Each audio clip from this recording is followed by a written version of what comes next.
কাঁকর পাথরও তার গওয়াহি দিচ্ছে, এ মুসলমান আপনাদেরও গওয়াহি দিবে। শুধু মুস্তাফার হয়ে যান, নবী মুস্তাফার হয়ে যান।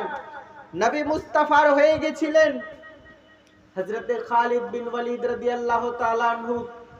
আপনি যুদ্ধের ময়দানে গেছে, আচ্ছা যুদ্ধের ময়দানে গেছেন, আপনার মাথা থেকে টুপি পড়ে গেছে,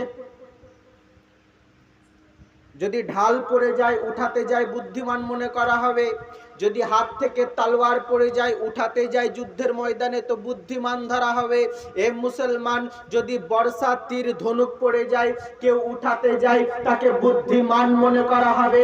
কিন্তু টুপি পড়ে গেছে, টুপি উঠানোর জন্য ব্যস্ততা, লোক বলে ও খালিদ বিন ওয়ালিদ নিজের ঘোড়া থেকে নেমো না, কারণ নামলে গর্দন চলে যাবে। তোমার মাথা থেকে টুপি তো পড়েছে, যদি ঘোড়া থেকে নামো তোমার গর্দন চলে যেতে পারে।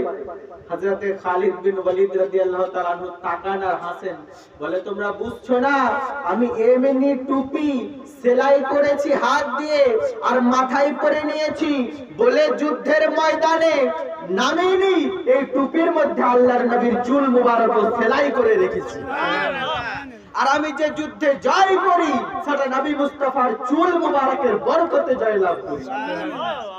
কাফিরদের সঙ্গে যুদ্ধ, রোমান এম্পায়ার সামনে দাঁড়িয়ে রোমের সম্রাট বলল, এ খালিদ একটা কাজ করতে পারো, তোমরা সংখ্যায় কম আছো আমরা সংখ্যায় অনেক আছি, আচ্ছা একটা কাজ করো, তোমাকে বিষের পেয়ালা দিলাম, নাও নাও এই বিষের পেয়ালা পান করে নাও, যদি বিষের পেয়ালা পান করার পরে তুমি জীবিত থাকো তো জেনে নেব তোমার ধর্ম সত্যি, আর যদি বিষের পেয়ালা তুমি না পান করতে পারো তো জানবো তোমার ধর্ম মিথ্যা। হযরতে খালিদ বিন ওয়ালিদ দেখলেন অফার ভালো, কারোর গলা কাটবে না, কারোর রক্ত ঝরবে না, অত 10,000 20,000 সৈন্যকে আমরা 500-700 লোক পারবো না, অতএব অফার অ্যাকসেপ্টেড, নিয়ে আসো বিষের বোতল। অন্যান্য সাহাবীরা বলেন, এ খালিদ ওটা হীরকের চূর্ণ বিষ, যেই চূর্ণ বিষ পান করলে কলিজা থেকে ভেতর থেকে তোমার শরীরের প্রত্যেকটা অঙ্গ প্রত্যঙ্গ টুকরা হয়ে রক্ত বমির মাধ্যমে বেরিয়ে আসবে। হযরতে খালিদ বলেন, হ্যাঁ হ্যাঁ মুझे पता है वो क्या जहर है। लोग बोले, ए खालिद अगर पता है कि जहर क्या है तो तू क्यों पी रहा है। तो लोग बोले, ओ खालिद যখন জানো বীজ কত মারাত্মক তুমি পান কেন করতে চাও। তিনি বলতে থাকেন, শোনো तुमको जहर का प्याला दिखता है, मुझे चेहरा-ए मुस्तफा दिखता है। তুমি যেটা দেখতে পাও সেটা হলো বিষের পেয়ালা, বিষের পেয়ালা দেখতে পাও, আর আমি দেখি যদি যুদ্ধে হেরে যাই তো আল্লাহর নবীকে চেহারা দেখাবো কি করে। সুবহানাল্লাহ। তো তুমি বিষের পেয়ালা দেখো, আমি চেহারায়ে মুস্তাফা দেখি। বিষ ধরলেন হাতে, বিসমিল্লাহ বলে পান করে নিলেন। কিছুক্ষণ পর ওনার কপাল থেকে ঘাম ঝরতে লাগলো। রোমান যারা সম্রাট ছিল অন্যান্য কুফফারদের মুখে হাসি, এই গেল বোধহয়।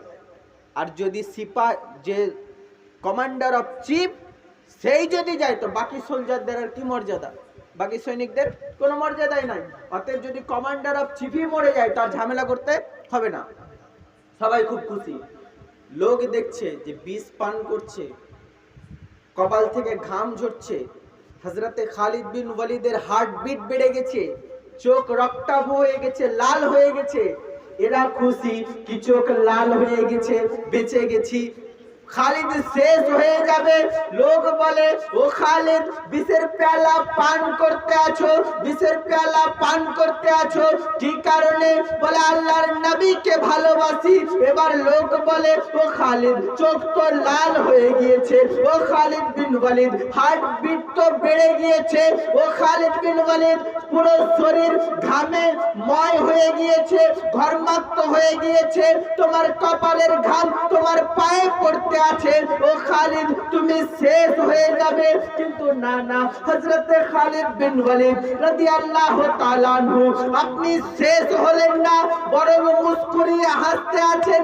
লোক বলল, ও খালিদ বিষের পেয়ালা পান করেছিলে নবীকে ভালোবাসো বলে, এখন বলো বিষের পেয়ালা পান করার পরেও হীরকের বিষ পান করার পরেও কেন? খালিদ বলে নবীকে ভালোবাসি বলে। মরিউনি এই কারণে কি আল্লাহ রাসূলের মুহাব্বতে পান করেছি। এ মুসলমান, তো মুহাব্বত ওই লেভেলের। এখন একটা জিনিস দেখুন, আমি বহু জায়গায় বলি, দাড়ি রাখলে নেকি আছে, আছে না নাই? তাহলে রবীন্দ্রনাথ ঠাকুর কত পাই? পাই কি পাই না? পাই না? কেউ কিছু বলেও না, মনে হচ্ছে একটু বললে কি জি। আচ্ছা, পাগড়ি পরলে নেকি আছে, কিন্তু শিখরা কত পাই? বলে ওরা পাই না। টুপি পরলে নেকি আছে, সার্জারির টাইমে যে ডাক্তাররা যে টুপি পরে তারা কত নেকি পাই? বলে ওরা পাই না। ইয়া আল্লাহ, তোমার এই কেমন বিচার? বেছে বেছে মুসলমানদেরকে আল্লাহ বলেন না না, বেছে বেছে মুসলমানদের বিষয় নয়, টুপি দাড়ি পাগড়ি জুব্বাই নেকি নাই। ইন কুনতুম তুহিব্বুনাল্লাহ ফাত্তাবিউনির কারণে তোমরা নবীকে ভালোবাসো বলে আবার নবী টুপি পরেছেন, তুমি পড়তে আছো। আবার নবী পাগড়ি পরেছেন, তাই তুমি পড়তে আছো।